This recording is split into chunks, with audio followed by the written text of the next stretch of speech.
Yeah, it's live now. Hmm.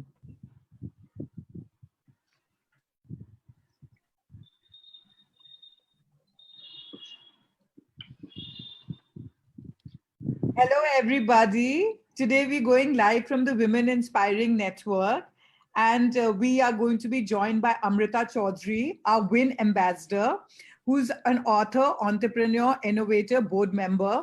She's, of course, known for her best selling fiction books, Faking It, an art crime thriller, Breach, a cybercrime thriller, and contributor to Chicken Soup for the IIT and Seoul. She has been a publisher for the global publishing firm Harlequin and has built on romance. She's put together a whole series of Winning Mind for the Women Inspiring Network. And first in line, we have Astha Are. Next, we are followed by, Astha Atre. And then we have Ira Trivedi, followed by Nainika Mehtani. And just to give you a little bit on the Women Inspiring Network, it took shape during lockdown and we've had a 10 million reach on social media. In June, we did our film series where we had noted filmmakers, actors, personalities from Censor Board. We've also got a mental health series going on our current platform. And on IIT, we've done like a sustainability tech fashion webinar. And we would like Amrita to now take over and give us a bit more on the Women Inspiring Network, Winning Minds, and the whole series. Thank you, Stuti. So lovely to be here today, everybody. And Astha, welcome. Hi. We're very delighted to have you, Astha. The platform itself, Winning Minds, is really to look at the creative journeys of women content creators, authors, writers, poets, and Astha is actually one of many. She does many things, and we'll go through the series looking at authors and content creators across genres. So people who are writers, people who are songwriters, screenwriters, people who are writing nonfiction across categories from business to technology to the social sciences. So we'll have a wonderful set of discussions looking at these amazingly bright and positive women, exploring their minds, their creativity, their journeys, their passions, and what drives them. And hopefully we take away a lot of lessons for us and ourselves, right? So without much ado, let me just first introduce Astha Atre Banan. She is our author of the day today. And as I said, she is multifaceted. She is a journalist, and she's been a journalist for 18 years now, and she's worked with Asian Age, Elle, Tehelka, DNA, HT, and currently she is with the Sunday Midday in Mumbai. And she's been an author. Her journey started a long time back, in 2011, with her first Milton Boone book, followed by a book for Rupa, which was Games Girls Play. She self-published, so she's been on both sides of the spectrum with publishers and on her own. Then she went back to the publishers with All Tied Up with Juggernaut, which just came out this year, and she's got another book in the pipeline with HarperCollins next year, which is nonfiction, by the way. So she's gone from different genres to within romance to nonfiction. And she's also a podcaster. The fourth season of her podcast series, Love Ajkal, runs on Spotify. It used to be on Saavn and Ghana before. And she's also writing Insta microfiction and micro poetry. So we'll explore her journey today. It's fascinating, how she does it all. And she does it on a daily basis. And she's out there and she's enthusiastic, vivacious, and Astha, welcome. Thank you. Thank you so much for having me. So Astha, let's talk a little bit about your early journey. Our how we grow up, who we are is conditioned by our journeys, and that really then determines what we choose in life. So tell us a little bit about how you grew up and how that molded and shaped your creative journey so far. I think I always say this, I was introduced to reading by my parents, and it was one of the things I think till a particular age, till 10 or 12, I must have got Barbies as birthday gifts. But after that, I only got books as birthday gifts, and or any kind of, like, I was never refused a book. I might have been refused like other fancy things, but I was never refused a book. So my father was in the army, and my mother also used to work. And so we had a lot of time, like my brother and I used to spend a lot of time by ourselves, and we used to read a lot. And we were those kind of kids who read everywhere. Like we read on the dining table, or in the mornings as you got up, or you came back from school and you read. Then you read before sleeping, you read in the bathroom. Books were like, bathrooms were full of books because we were always reading in the bathrooms. So we always read, and I think that gave rise to the writing habit. And I used to write like fiction about me and my friends, like very Enid Blyton. We all go for an adventure, and so all my friends have featured in all my writing. When I was growing up, I used to write them in paper and staple it and give it to everyone. Here's your copy. Here's your copy. And so some of them still have those copies, and they're like, we always knew that you were going to be a writer because you forced it on us. So I think it was always there. The reading led to the writing. And once I went to college, I had to decide what I wanted to do, and literature was the obvious choice because I wasn't good at anything else other than English. So my parents also didn't force me and say, do commerce or do, like how that happens. Again, then you have to give it to them that they were okay with me doing arts and humanities. And when I passed out, actually, journalism wasn't a very big profession at that time. We had a very few, like maybe we had Pranoy Roy or somebody to NDTV, I think, had just started in 2002. I passed out from college. So NDTV had just started. So it was just like, it was a new world. So I had decided to do my MA and after my BA, and I had some time in the middle, and that's when I started interning at Asian Age. And it just went from there. I became a journalist. I never did my MA eventually, and I just stayed on at Asian Age and became a journalist. So it sort of happened very organically, and nobody stopped me. I think at one point my father was like, "Do you want to give an IAS exam? Life is very comfy as an IAS. You'll have so many things." I was like, "But there's a lot of studying." And I have to be honest, I don't think I can study that much. And, so I have a job. I'm a journalist. Let's just and at that time, Asian Age was very well respected because at that time, MJ Akbar was regarded one of the best journalists in the country. So to work with him was a dream come true. So my parents were like, go ahead and, be a journalist. So it just happened like that. And you've probably seen journalism evolve, right? From long form and sort of in-depth journalism to quicker formats that we have today. I think long form happened only much like it in the last maybe 6-7 years ago when magazines like Open, Tehelka, Caravan came into the being. Otherwise long form was only for maybe newspapers like Hindu or Express or the Sunday editions, like the Sunday paper would have long form. So I think now in the last few years it came back, and now it's again, I mean, whoever reads it because attention spans are so less. So it had its moment, but I don't think everybody is a form of long form. Yeah. So tell me, from journalism to your first book, and I think you were discovered in a contest, right? I was.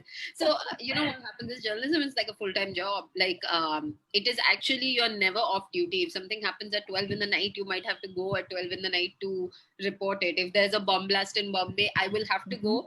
I have traveled in the train after the train blast the next day, and I was the only person in the train. And I have traveled in the Bombay trains even when the Taj was was held hostage. And again, I was the only person in the train because only journalists were out. So you're never really off the job. So once you become a journalist, then it just becomes like life is a daze. And I'd forgotten that I wanted to write my book.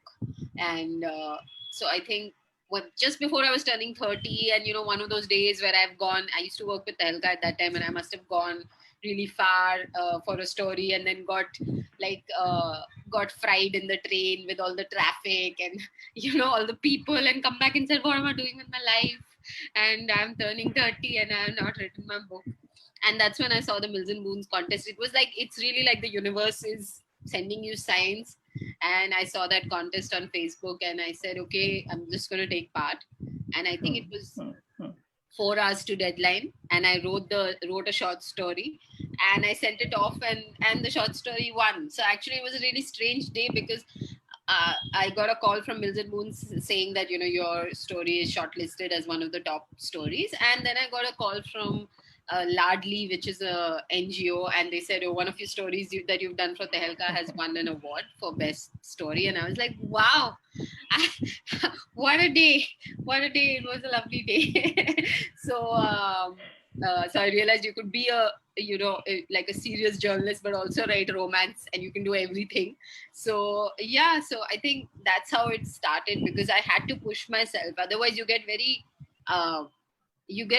comfortable in that rut, every day going to work and you're getting salary and you keep doing it. So you have to really be discontent sometimes. I think that pushes you a little bit. So yeah. No, I think there is a whole theory around how, if you're balanced and if you're comfortable, then progress doesn't happen, right? Exactly. And Yeah. how do you get over that? But what I love about you is the fact that you're being able to write on such opposite spectrums, right? You're going from, and I recall reading your Ladli story, which was about the Nagpara girls, and their story, and from there to your romance, which was all.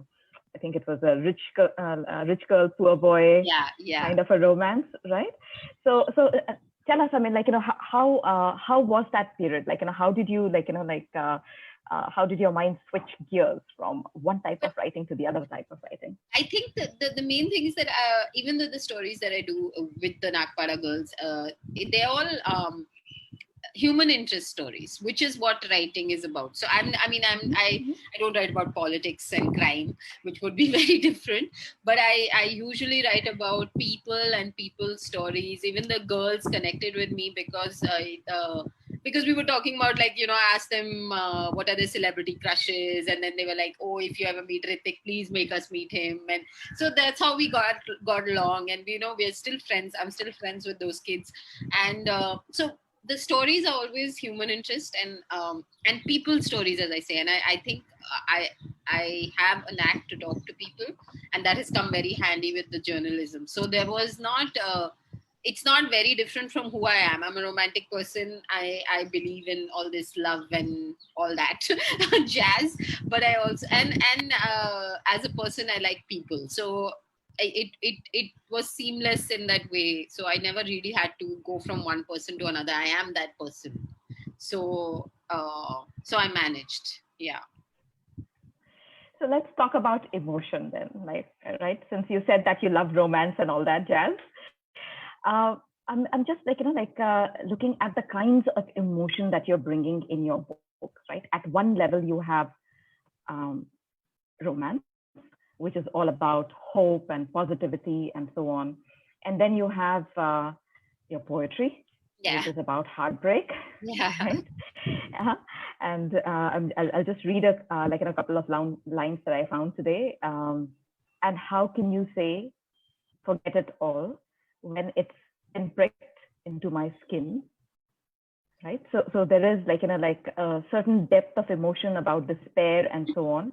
And then I found a couple of lines from your latest book, All Tied Up. And she looked at her blue marks and her wrists and winced, right? And how she remembers how she got the blushes, bruises, and she blushed, right? So you're going from one kind of emotion to another kind of emotion in different stories. How do you get into the mood for emotion? How do you experience? How do you translate it into the page or onto your? I think it's all. I mean, I don't know how to explain it, but it's inside me. I don't, I think it's also a lot of reading. What you read is also what kind of stuff you like reading. So my favorite author is Haruki Murakami, and he's completely romantic in a very dysfunctional way. So the romances that I've written, which are published, are obviously very ideal romances, which work out and everything happens. But the poems that I write are not so ideal because, they're about heartbreak. And so I think somewhere I have a tendency to think about these things more. And uh, with the podcast, I mean, it sort of happened like that. With the podcast, I have also got many people sharing their heartbreak stories with me or sharing their love stories with me. So I spend a lot of time pondering about life and love and why it happens and why some people love you and why some people don't love you, and what is it about it. So I think that all comes out in the writing. And especially with even my friends and everyone, I that's one of the main things I connect with people on their love lives. I might ask them what's going on, who are you dating, and then now they're like, we don't want to tell you anything because you put it in a book or something. Like, get lost. But I think it's about observing and then ruminating about it. I read a lot of, like, I've used the lockdown now to reread all of Murakami. Some of my favorite books are also dysfunctional, like Jane Eyre is one of my favorite books to read when when I have a writer's block or I just want to get inspired. Rebecca is one of my favorite books to read. There's what is it? Thornbirds is one of my favorite books to read, which are all melancholic but very romantic. Sure. So I think it is sort of ingrained in me. So I think if anybody who's a writer should read what they like writing as well. So I think then you're always in that frame of mind. So anything that you read or any story that you hear, you're always thinking. And as a romantic author or as any kind of author, I think we are like always stuck in our brains or always thinking about what if this happened and that happened and this happened and that happened. So I think I do a lot of that. I just waste time thinking, and that's how these stories happen or these poems happen. One of the things I used to do was sit in the auto and think when going to work, or in the train. I've written a lot of those day poems in the train because you're also observing people. The train is a great place to overhear conversations on the phone where the girl is crying in the train or she's really happy. So all those things I have learned by observing and writing. So I think that's how it works. Because I can't feel all those emotions myself. So I have to borrow them from the stories, I know that's a question that you almost always get asked as a writer, right? Like, with all yourself. Right? Who is this man who has left you? He must be a joker. Like, how can someone leave you? And I'm like, nobody's left me. I'm fine. I have to put that hashtag, like short story fiction. Otherwise, it's all me. For them, it's all me. I know. And then there's the other thing that you talked about, which often happens with authors, right? Like, friends are always fearful. Okay, am I going to end up in the pages somewhere? Yeah. Like, whenever Games Girls play, a lot of my friends identified themselves in the book. They were like, that is me. And I'm like, yeah, but I mean, it's your first, it's your first proper book. Like Monsoon Bride was like a Mills and Booth format, but to write a book, you obviously take from your life. So I was like, well, it's a compliment that I can think of you and write of you. Do you have a process in terms of how do you capture these stories? Do they remain in your mind? Like, is it all like, sort of in a fuzz in your mind till it comes out on the pages? Do you note down snippets? No, I think it just comes out when I write. I mean, okay. I'm always thinking, as I said, I'm always in a state of thinking. And sometimes, like last night, I was like, the HarperCollins book I'm writing, I was thinking about, okay, how can I, this chapter, I can say this. But most of it I have written, as I have written, it has come. Because I think that most of us, it helps when you start writing, it starts coming. So you need to, that's why a lot of writers say that you need to sit down and write those 3,000 or even 500 words a day, because if you don't do that till you think you're ready to write, it will never happen. So once you start writing, I think it comes then. So for me, it's always deadline works, fear works, that the publisher is saying, I will cancel your contract if you don't write by tomorrow. So all those things work, and then I just sit down and write. So tell me, I mean, many authors obviously have day jobs and they balance day jobs, right? But and with writing, but in your scenario, your day job involves writing. You're in simultaneously 2 or 3 streams of writing, which all have very different, I guess, structure and cadence, and how do you use words, and how do you actually get into the thought and get out of the thought. So how do you manage these 3, 4 streams of creative thoughts all at the same time? But I think that way, Amrita, being a journalist and writing every day has helped me, because when I need to write, I can get that discipline of writing. Sure. Sure. I feel if you have when you have other kind of jobs, then you're in that job, and when you have to write, you have to really put yourself in the frame. But I'm always in the writing frame because I'm always writing. So even on a weekly basis, I have to write 5,000 words, because I have to write 3 articles for Sunday Midday. So I think my English has got better, my language has got better, my structuring has got better, just because I have to write those 3 articles. And since I'm a feature journalist, I have to sort of tell a story there as well. I'm not just writing a news report. So it has helped me tell a story as well. And so I think that thankfully that keeps me in the habit of writing. And I don't have to do those 500 words every day, because I am anyway forced to write 500 words every day. So I think when I really have to buckle up and write the book, it helps me, because I'm used to deadlines. I can even write 10,000 words a day if I have to. I can sit all day and write it. I know in my head that if I make up my mind, I can do it, because I have done it, with the journalism. So it sort of has really helped me maintain the habit of writing. And if I was not a journalist, it would be maybe very hard for me to sit and write, because as you know, most writers hate the process of writing. They like the art of it, and once it comes out, you're like, wow, did I write that? But sitting down and writing is hard work. It is really hard work. I know. Just getting into the stream of thought, right? It can sometimes be very intimidating for people.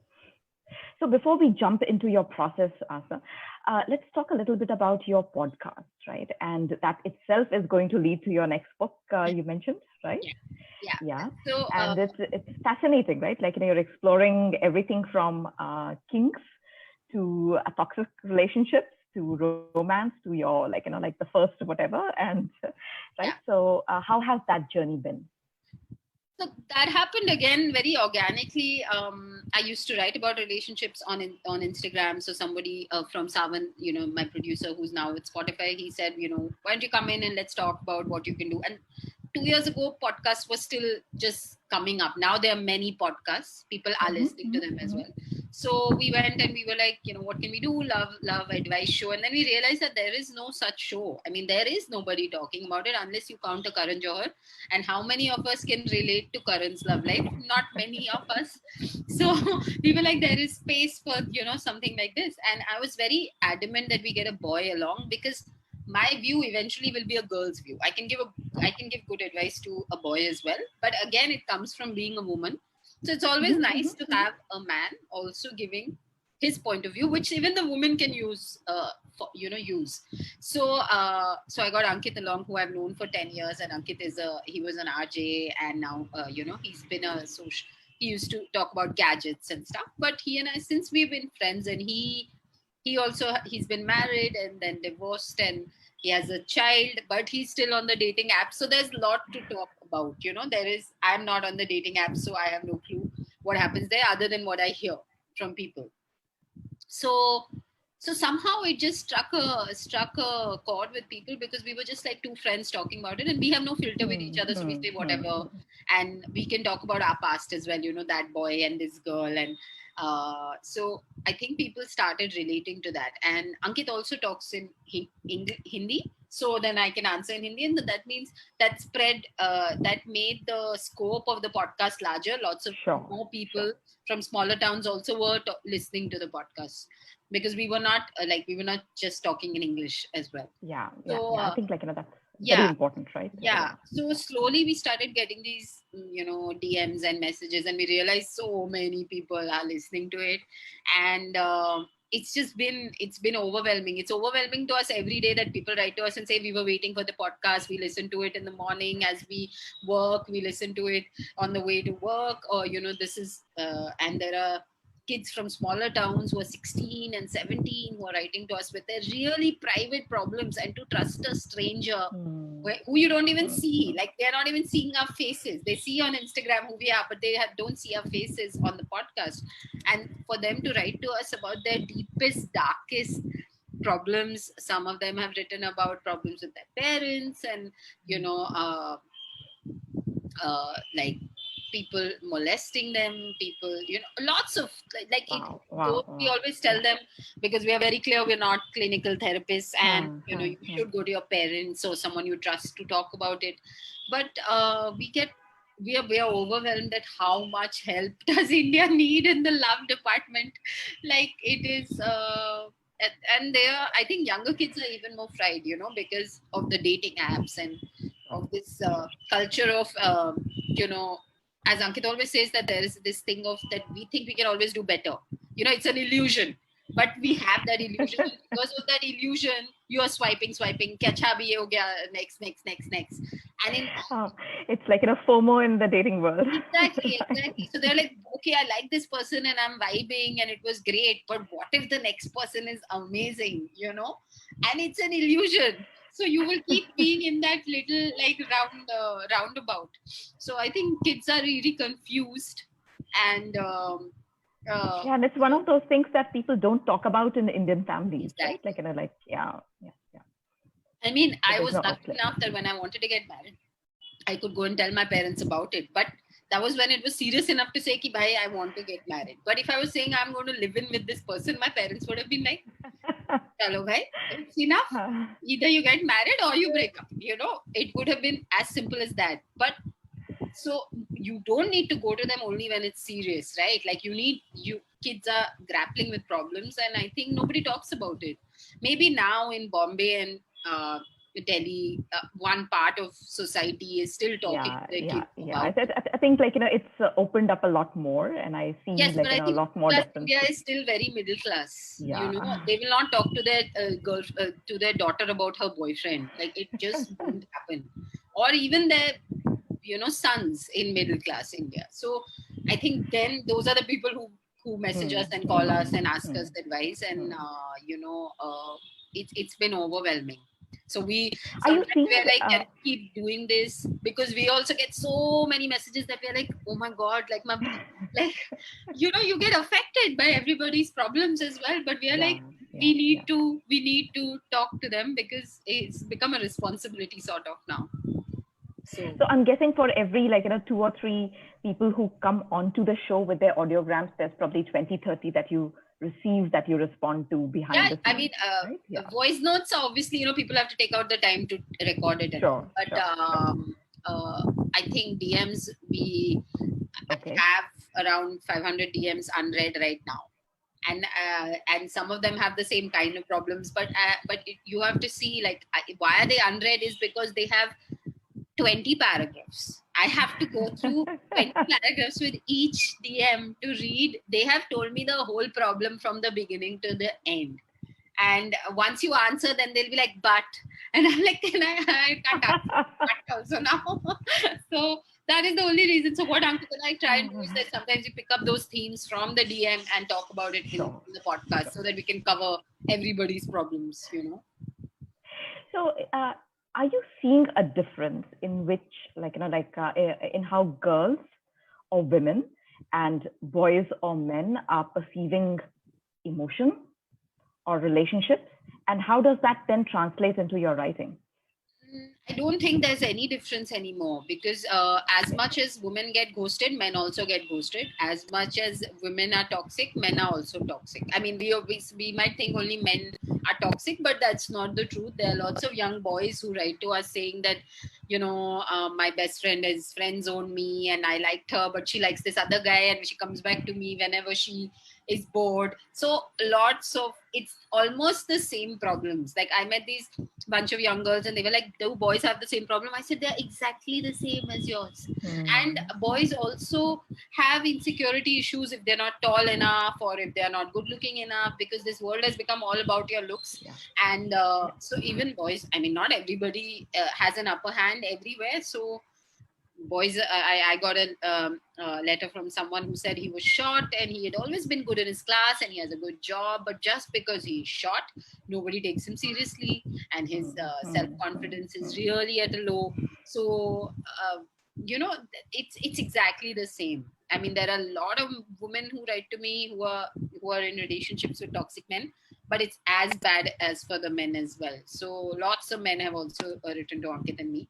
So I don't think actually there's any difference in, especially Delhi, Bombays and Bangalore's of the world. It's almost, both of them are almost the same. So if in fact, as a phobia, lots of women also have commitment phobia, It's exactly like, when you find the right guy and you're like, oh, this guy is nice, but then you're like, but I like the bad boy who's better looking. So bye. So it's gone. So women are and men are on the same thing. So in fact, there was in the last 10 years, if you start seeing the books that are being published, Indian author books, a lot of them are by young men writing about stories of heartbreaks, stories of first love, stories of disappointment. And then obviously, if it's a book, in the end, it may be all well that ends well. But the journey really is about insecurity. It's about heartbreak. It's about how do you approach somebody. It's about wanting to be in love but not knowing how to. A lot more than girls. The books that girls write tend to be actually a little bit more, self-aware. Yeah. And a little bit more confident. Sure. So are you seeing are boys in fact more fragile emotionally compared to girls? I totally, because I don't think they know how to handle their emotions also, since they're never taught how to handle their emotions. And a lot of people, but I was very surprised, after Me Too and all this year especially, a lot of boys have written to me, what's a good way of approaching a girl without looking like a lech, or without looking like, I am interested in only one thing. And now how to talk to a girl. Like one guy wrote to me from a very small town in Rajasthan and he said, yahan to dating ka concept hi nahi hai.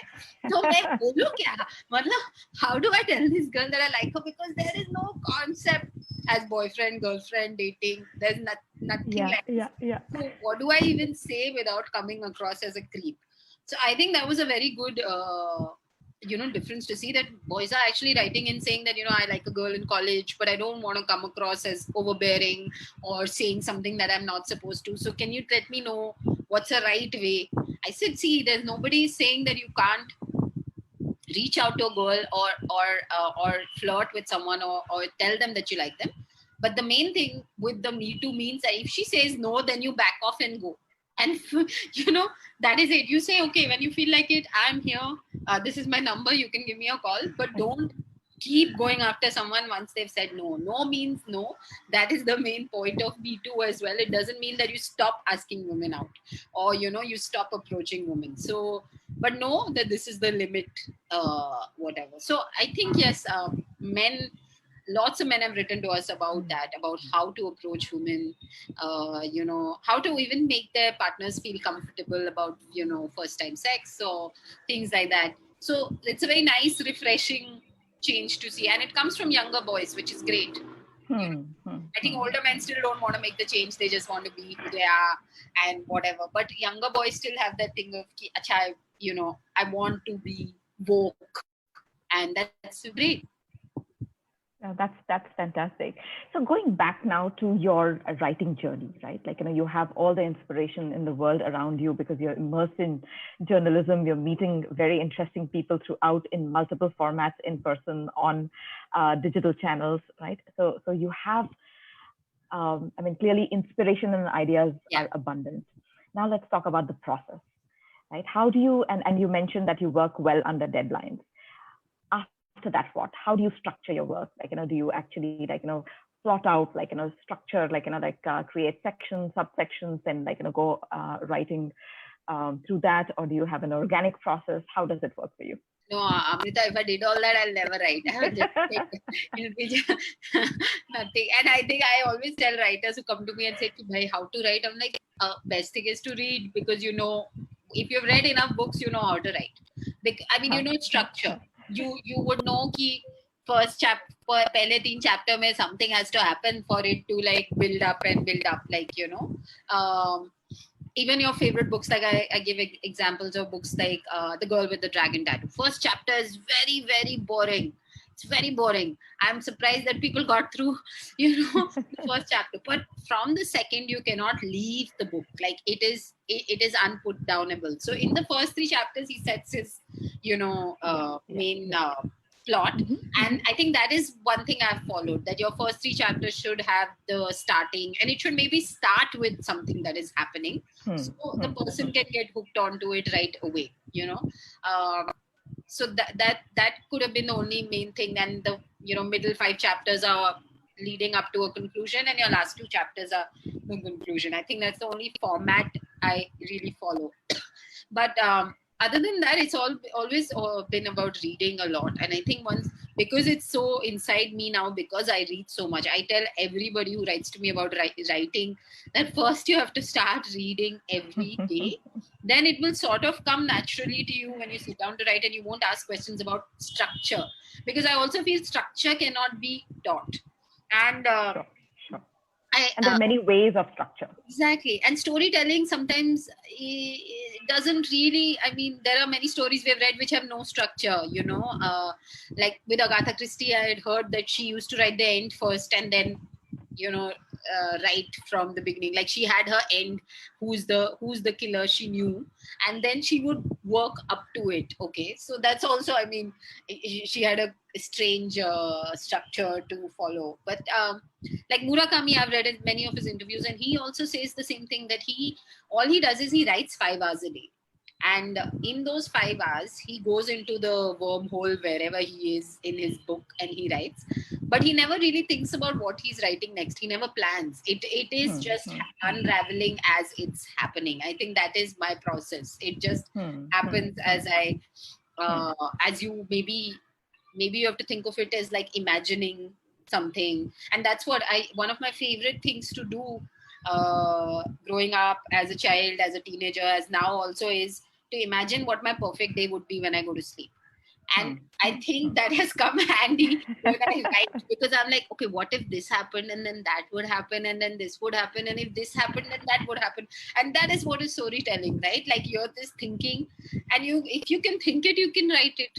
So I always tell people also not to worry about your language and your sentencing and your structure and punctuation when you're writing. It can all be added later.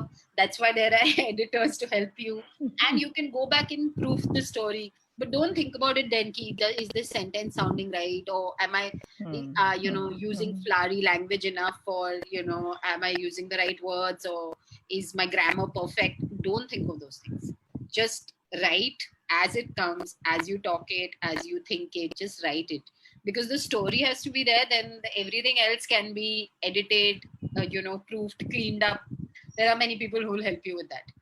So what comes for you first, the character or the story, or both? I think the characters are the most important. That's one thing I do think about when I write fiction, is I think about the character. And for me, always the inside voice has always worked well as the person telling the story. Like a lot of my favorite, as in again, Murakami's person is always in his head. He's always talking about himself, which has worked with me as well. I like the main character is talking about themselves in that way. So I like that voice. And I am writing like non-fiction, fiction along with the one that I'm writing.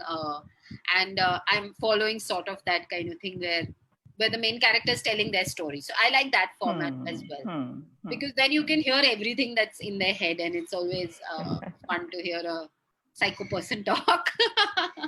So you can go deeper into emotion. You can go deeper into the emotions if you hear their voice, right? Yeah. You have to identify your main 2 characters, 1 character, 5 characters, whatever it is. And then go with that. And once you know your character, you know how they'll respond, what they'll say. It just happens organically then.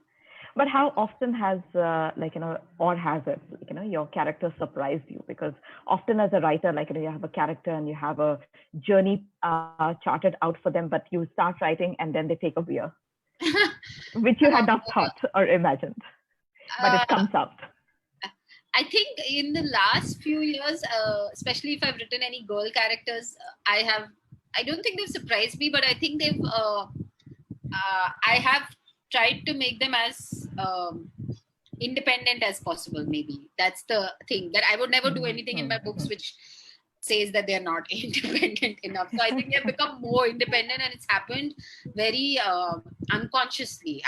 I'm not a person who will write feminist AF in my bio, but I think because we have gone through times, women inside their heads have become very it just happens naturally that when you talk about a girl, she's just more than she used to be. So I think that has surprised me, that it happens very organically with me. I don't have to think that I will make my character feminist or she will say this. She just says it because now I will say it, So I think that is one change that has just happened very unconsciously. So at some subconscious level, I am a feminist, and all my characters are now feminists. So I think that's a good thing also. So yeah, no, I mean, there's a lot more self-definition that young girls have today. Yeah, I think and that also has to then reflect in the writer's voice and in the writing. And I think as you grow older, also you become more aware of these things, and you become more vocal. You're less scared of your character being a certain way, because you're like, I don't care if you like her or not. I'm just going to write her the way I want to write it, How was it, you got discovered obviously by Harlequin, but you've since then, worked with multiple publishers, right? So on the book format, you worked with Rupa, with Juggernaut, and now HarperCollins. And you have on the podcast format, you've got Savan, and now you've got Spotify. So how is it how did you find the publishers? And what do you think a person who's aspiring to be an author, what should they do? How should they approach publishers or platforms? So I think the main thing is to be out there. I think many people are afraid to share their writing or their singing or the podcast or whatever, because they are very afraid of judgment. I think I've never been that way. So because I put everything out there, it has sort of, like I said, the podcast happened because he used to follow me and he was seeing how I was on Instagram. And then it happened, organically. Even the books, I took that first step of writing for Harlequin, but after that, I've never really, it's not like I've reached out to someone. It's just happened organically that someone from Rupa called and said that, oh, you wrote a Mills and Boons. Would you want to write a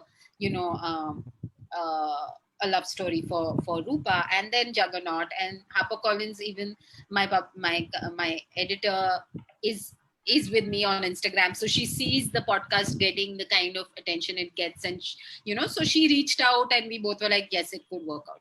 But I think the main thing is to put your work out there. You have to, and one thing good about the Indian publishing industry is it's still happening. It's still flourishing. Yeah. People still want books, and they want a good story. They're actively looking for young writers who can tell the story. And I don't think it's about you have to be the best writer or you have to be the Murakami of your generation or something. You just have to be a good storyteller. And I think you can find a publisher.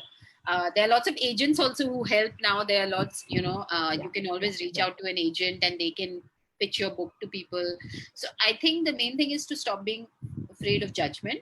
And most of these places have an email ID in, I think Rupa and all of them have that email ID on their websites where you can send your submissions. And I know for a fact they actually read them. Consulting editors are there reading, and you might get a response if it's a good story. So it's actually easy now to get easier now than maybe Easier that than used it to used get to be, yeah. published, Mhm. because, and if not, there are some great examples like there is Aarti V. Raman, who's self-published so much. I mean, she's a great inspiration, and now I think one of her books is becoming a movie, and she's also writing with the established publishers. But that's what it goes to show, that if you have lots to write and you have lots to say, you can keep self-publishing.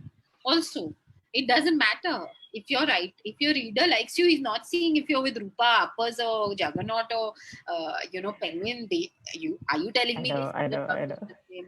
No. I know. I mean, like, Wattpad has liberated, like, generations of young people, Yeah, right? I mean, Like, it's there's a lovely. lot of, like, fiction and fanfic that comes out. Yeah. Exactly. It's I always tell the story that E.L. James got. She was writing Twilight fan fiction, and then she became 50 Shades of Grey. Like, how did that happen? I mean, I'm sure 50 Shades of Grey has made more money than Twilight. Maybe, and maybe, with the movies and stuff as well. So who knows?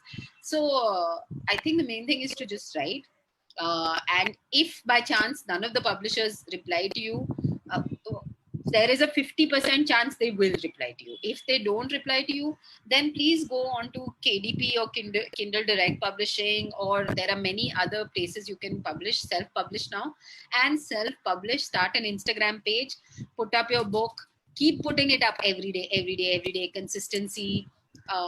Start putting yourself out there. Go on all platforms which are for writers. Uh, do a tie-up with someone, maybe, to get your book noticed a little bit. But you have to hustle, and you have to be ready for the hustle. So, but if you're consistent enough, it will eventually start showing. And then somebody might come and tell you, do you want to write a book for us? So it works that way.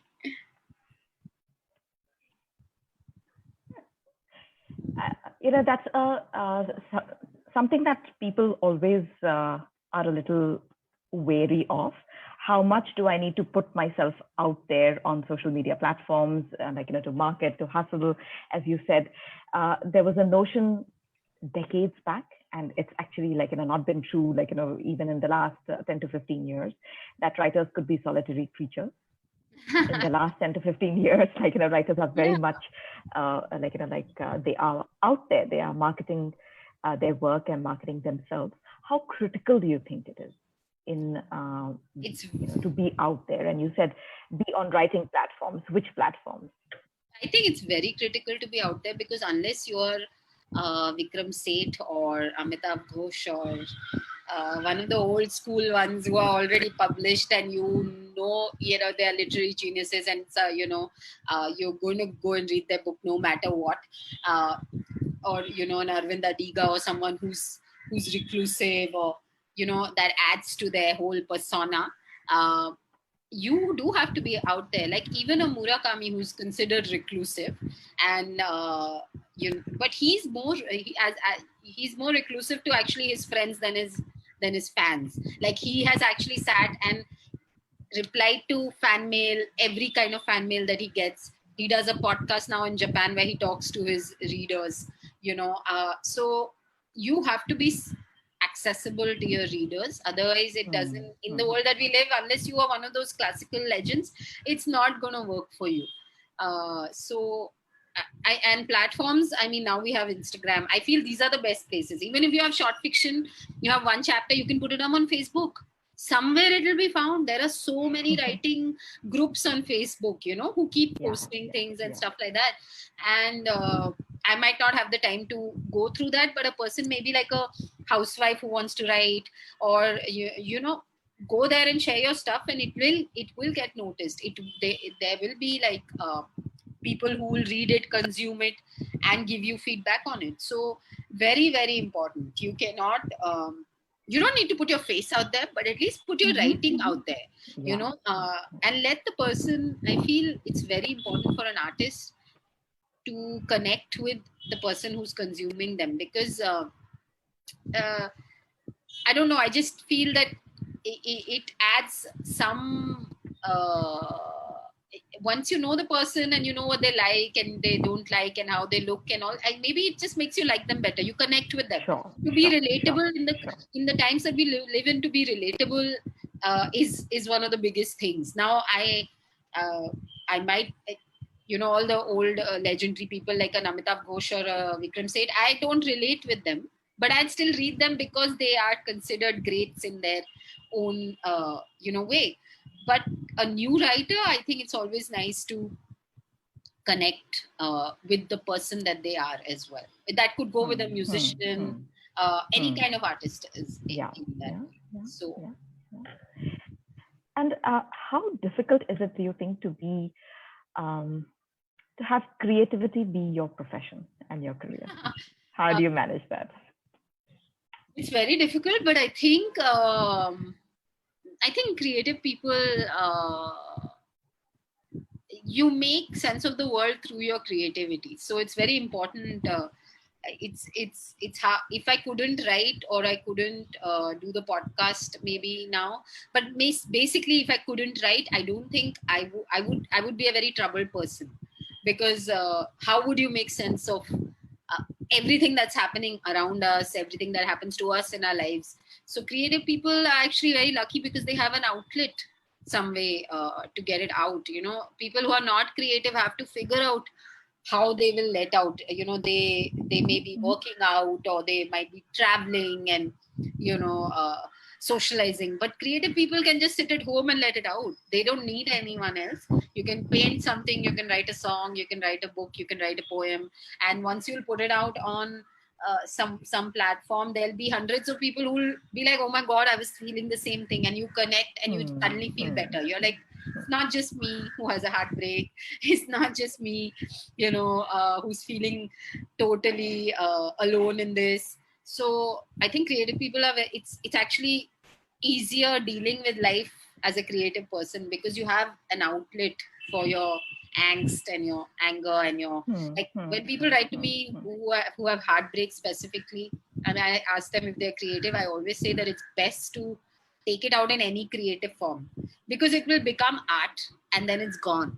Like Meryl Streep said, make art out of your heartbreak. So I think creative people are really, really lucky, and they should use all their creativity to make them happy, make themselves happier. Absolutely. People, I think it also helps, others synthesize the world through the the words or the eyes or the music of a creative person. Because of course, I mean, I'm sure there are many people who've got over heartbreaks by listening to Coldplay albums one after the other, or to listening to John Mayer albums, because then you're like, oh, he's singing about what I'm going through, and through that you get catharsis. So art is very important.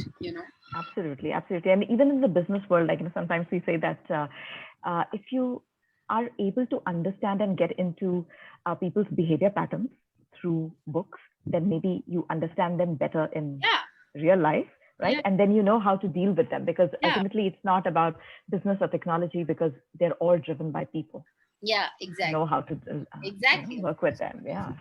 Like, I mean, even if you talk about business people, we all if you've seen Ratan Tata now has an Instagram account, and it's really fun to see, everybody followed him because we've all always liked him, and you want to know how he thinks, because you want to, maybe you don't want to become a business person, but his habits are good habits, and they might help you in real life. Like, that's why Steve Jobs or Bill Gates are such great business personalities, because their personality is what inspires. Absolutely. And then that personality led to them making whatever they have made. So I think it's very important. Your personality is very, very important, and you don't need to be a creative person. Like, you don't need to be an artist in that very typical artist way. But going back to that point, Asta, of how do you become how do you monetize creativity? Right? Very hard. Very hard. But I think, Amrita, the main thing is that in the beginning, aajkal though, people are full-time writers and all. I know a young girl called Megha Rao, who's a poet, and she's now a full-time poet. Poet is even harder than like writing books, right? But Yes, there are like yes, lots of yes, because platforms like audiences are yeah, more yeah. limited. But Yeah. there are, see, because open mics have become a big thing. Yes. Microfiction has become a big thing in the last few years, Hmm. and there are associations like Commune and all who now, are helping poets become monetize it, because brands are more interested in, like, a Sure. young person like Megha, if she writes a poem for a brand and then is in the ad, she makes money that way. So Yeah, I like think, Terribly Tiny Tales, for example, is an excellent yeah, example TTT, of I mean, like, they yeah, started the monetizing that. trend. Yeah. They started the Uh-huh, trend, uh-huh. and so they've given, I mean, if you can be a full-time poet, it's amazing. So, but I think the main thing is what I've seen these kids also do. They're very consistent in their writing. They have been writing for a while. They all had jobs, and now it's transferred into becoming, like full-time writers or full-time poets. So patience is a very big virtue. You have to practice patience. If you're younger, if you're 16 and 17, you should start now, because by the time you're 21, 22, it already, you could have monetized it because you've been doing it. There's Aranya Johar and people like that who are now full-time influencers also. Sure. You can Sure. you can be a creative person and be an influencer and get paid for talking about something that you believe in. I'm not saying don't talk about random stuff, but they all started when they were 16, when they were in school, college, when they didn't need to earn. So it was just the thing that they're doing. And by the time they become adults, they are earning from what they were doing. So I think younger people have a great advantage because they should start now. They are born into Instagram. They know Yes, how to yes. do it. I have to still learn how to put the song and all that. They don't have to know that. They just know, So they should start now. And I think it will, in 4-5 years, by the time you're 21, 22, you would have monetized it. It will happen organically if you're good, if you're consistent, if you show passion in what you're doing, it will happen. Or you'll be working with someone who's in that space. Like you could be working with a commune if you like poetry or writing. You could work with TTT. You could work with places like Spotify and Savan if you like music. All of them are there and they're open. So they just need people who are enthusiastic and hardworking and consistent in their efforts. So consistency is the main thing.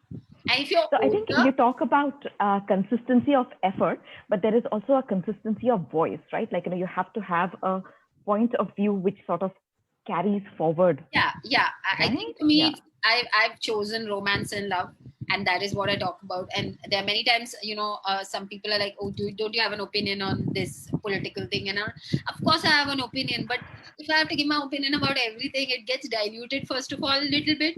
And am I certified to give that opinion on social media? No, I can give it to my 5 friends and my family and be like, I think this about the government, or I think that.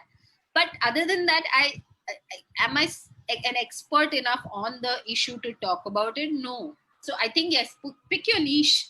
That is the main thing. If you are music, poetry, writing, pick your niche. Pick what you want to write about.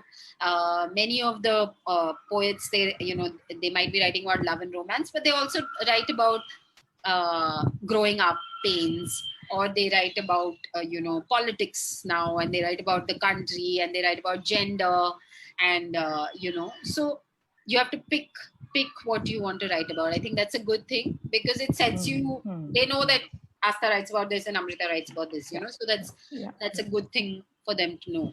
Even in either the podcast or the singing or the books or the microfiction, the common stream is love and relationship. So I think that sort of ties them all together. But as I was saying, if you're older and you want to make money, I think having a job is good. Don't quit your day job just yet. And there's no harm in having a day job and writing a book on the side or doing whatever you want. And if it has to convert, it will convert. But again, consistency is important. So it takes time. I think I've been writing now for so long. Like I've been writing from 2011, so it's almost 2021. So now I can see that, okay, a HarperCollins will pay me this much to write a book, or the podcast is paying me this much to do the podcast. But that has happened after doing it for a very long time. And half of those times there was no Instagram and no Facebook. So I think patience is required. And if if it has to happen, it will get monetized. The good thing is we have all the platforms. You can monetize yourself on Instagram, and you can set up a YouTube channel, and YouTube will pay you if you're getting enough views. So everything is possible. So Astha, we are it's been fantastic chatting. We're coming towards the end of our time over here today. So before we leave, some words from you, because we are on the Winspire platform for women of all ages, young women, and across spectrum. So what is your advice as a creative content creator, a writer, author, poet, podcaster? What would you tell? I think women are.